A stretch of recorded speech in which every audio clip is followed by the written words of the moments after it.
As free speech continues to be under attack on campus and off campus in the Western world, one country's government is actually trying to tackle the problem.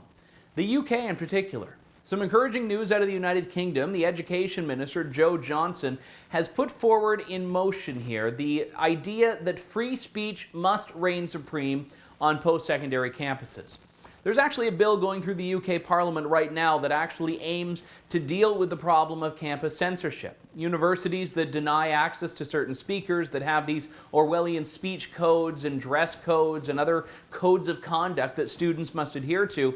And what's actually happening, in spite of some opposition from the House of Lords here, is that the bill aims to make sure that free speech is ingrained and enshrined in the charters and practices of post-secondary institutions in the UK, the vast majority of which, in this particular case, are public.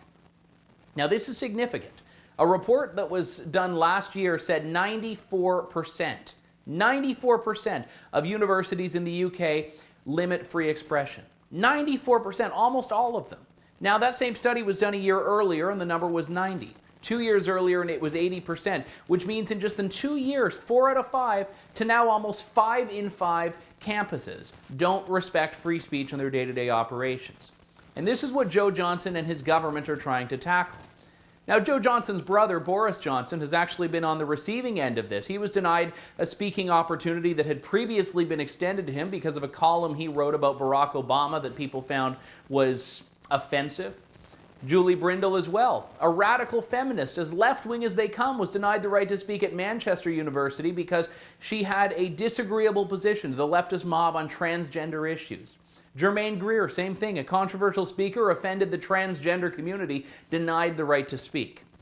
Now, this is of course not foreign to the United States and Canada. In fact, at Berkeley, they have riots when they don't like free speech. At NYU, they have riots when they don't like free speech. But you know, the UK holds itself up as a civilized society. Maybe they don't have the riots, but the liberal mob has been empowered with university practices and university student council practices to actually deny speaking platforms. Now the government is not proposing anything radical.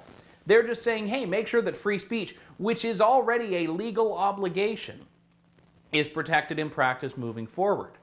Now, will they be able to enforce this? That will stand to be seen. And you know that age-old saying by blogger Kate McMillan that the opposite of diversity is university still reigns supreme. But it's proof that the government in this particular country actually recognizes there's a problem, recognizes that free speech is under attack. We need more of that in the West. For the Rebel.media, I'm Andrew Lawton. Hey, if you like what you see, make sure to go to the Rebel.media for lots more great content standing up for freedom and free speech, and become a premium member only at the Rebel.media.